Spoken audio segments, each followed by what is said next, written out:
Hey everyone, welcome back to the channel. Today we're going to talk about camera gear again. But before we do that, I'm going to need a cup of coffee. Be right back.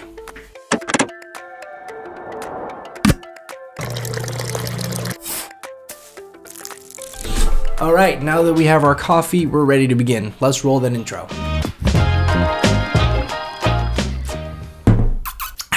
Nice. Alright, so today I wanted to talk about camera gear again, and specifically because in the last video I looked back at it and I was like, okay, maybe now I kind of come off as some weird, not down to earth kind of guy. I was looking at the video and I was talking about a mindset and how I need to look at buying gear differently, and I kind of sounded a little bit like a know-it-all and a little bit vague, and I still agree with the message in that video, but I just wanted to let you know that I made plenty of mistakes buying gear, and that's sort of like the reason I have that mindset right now. But I don't want you to think that I think of myself as some kind of saint that never bought any wrong gear, because I have plenty of gear that I don't use and plenty of gear that I actually had to sell because it eventually just kind of sucked. So in this video I want to talk about 3 major mistakes I made when buying gear. So first up on the list is buying a compact small camera like the Canon PowerShot G7X Mark II. Now don't get me wrong, this camera is awesome. It is amazing. It has an amazing flip out screen so you can vlog. It has an amazing built-in camera. It has a built-in flash that you can just pop out like that. Boom, boom, boom.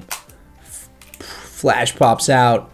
LCD screen flips out. It's small, it's compact, it's just overall an amazing camera. The lens is image stabilized. The problem I have with it though is that it's not future proof. Everything is built in, like I said. The flash is built in, the microphone is built in, the lens is built in. There's no way, there's no ports on it. There's not even a 3.5mm jack port on it for you to externally record your audio. And the problem with that is that, like I said, this camera just isn't future proof. If you're looking to go into a professional career as a filmmaker for clients, but also as a YouTuber vlogging, I don't necessarily recommend this camera, because if you're only going to do vlogging and just going to be filming yourself, then I might.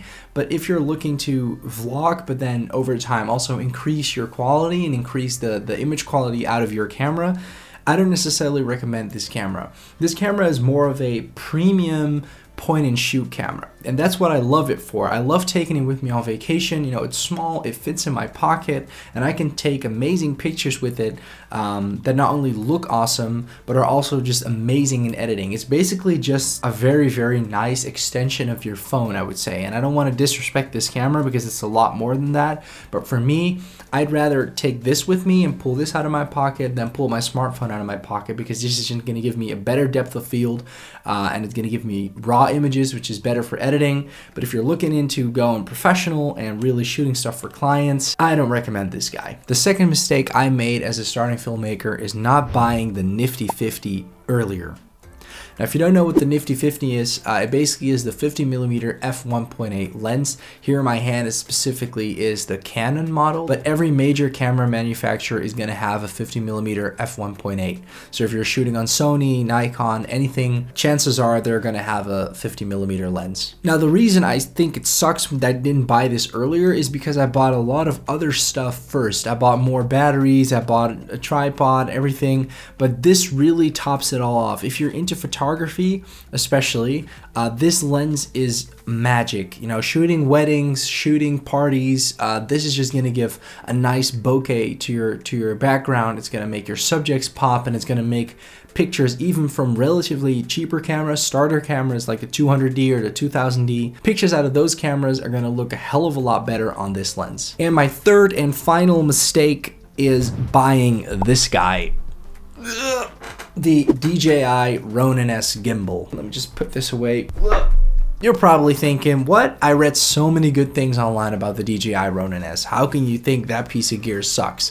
And honestly, I don't. Just like with the Canon PowerShot, I think the product in and of itself is amazing. I bought the Ronin S too early. So right now I am shooting on a 200D. This camera is too light for the gimbal. And what I mean by that is that when you're trying to balance a camera like the 200D on the gimbal, the sort of like the Y-axis, like this motion with my hand, I might put a little clip over here showing how that looks on the gimbal, but there's one axis that is actually not possible to balance as far as I know because my camera is simply too light. And this results in shaky footage because your camera is so light, even with the gimbal turned on, and especially in flashlight mode as it's called, so it's when you're holding the gimbal horizontally with the camera up front, it's gonna look pretty shaky if you are being shaky. You know, it's close to your body, every minor shake is still gonna come through. Obviously, the stabilization is gonna be a hell of a lot better with the gimbal than without the gimbal, but you're still going to see some shake, especially at some higher focal points. I'm shooting on a cropped sensor. If you don't know what that is, look it up. Essentially means that my 50mm lens is going to act more like an 80mm lens,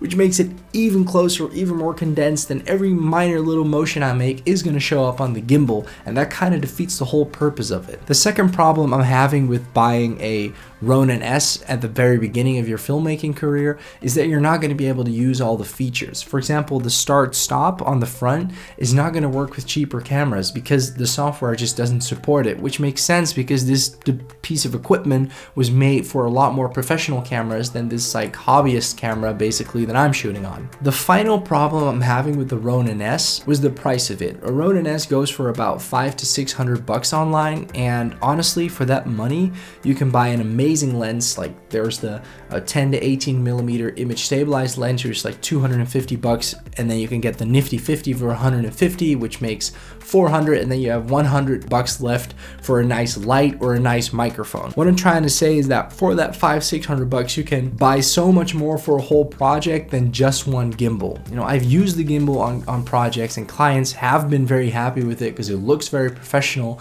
but honestly, it would have been so much better if I had spent that money on a light, on a microphone, on a good lens, on a good tripod. There are so many other things that are, in my opinion, way more important than having a gimbal. For half of the price, you can buy an image stabilized lens and maybe buy a good light, and the combination of that is just going to give you way better footage than, for example, putting a 50mm lens on a very light camera on a gimbal and still getting shaky footage. That was it for today's video, guys. Please don't forget to leave a like or a dislike if you didn't like the video. Hit that subscribe button and hit that bell, and let me know in the comments what your biggest mistake was while buying gear as a starting videographer.